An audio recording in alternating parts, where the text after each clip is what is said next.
Osman Samiuddin. Let's start with the good. We had an amazing double century, and Sohail in particular. What about his performance with the bat? Can I just start off by saying that in the history of the most schizophrenic Pakistan performances, this has got to be up there as the most kind of schizoid performance they've had in a while. I mean, Sohail Khan, and this morning they started off just as they probably wanted to. Azhar got to his double century. Sohail Khan was magnificent. Didn't hang around. Well, he did actually for a little bit, but he played like a proper batsman. He got himself in, and then he started swinging, and went after Nathan Lyon, and things looked really good then. And then And then we had the second part of the day. Everything seemed so different. Even the weather completely changed. Conditions seemed to change.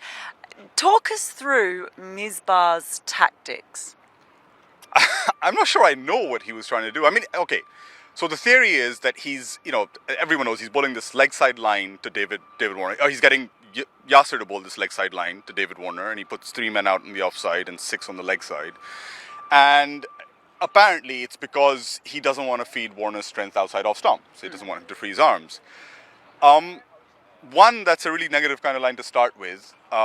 Two, it hasn't really worked. It didn't work in Brisbane, and pretty early on here, it looked like it wasn't going to work. I think, if I remember correctly, Warner kind of just stepped back and pulled the first ball that Yasir bowled for an easy single down to deep square leg.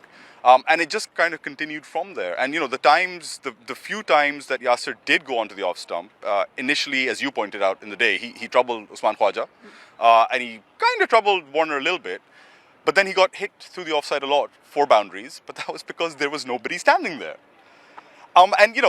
So I'm not sure what Misbah is trying to do. He usually is very sharp with spinners. He's usually very good with his field, especially, and getting the angles right. But I've yet to hear a rational explanation of what he's been trying to do. Well, that's been puzzling, but we really need to talk about Wahab and no balls, don't we? Yeah, we do. There's some crazy figures that he's put up on how many no balls he's bowled. I think he's approaching 100 no balls now since he's returned to the side. And he's become a member of the bowling attack, and that was back in July 2014 when he played when he came back against Sri Lanka.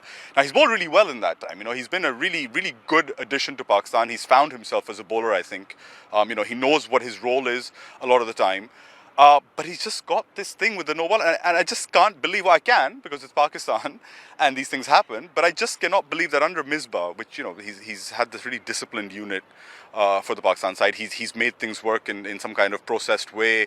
They're organized. I just cannot get over the fact that he's bowled 98 no balls in 16 I think Test matches since then, and it costs them. I can count off the top of my head at least 4 wickets that he's taken off no balls.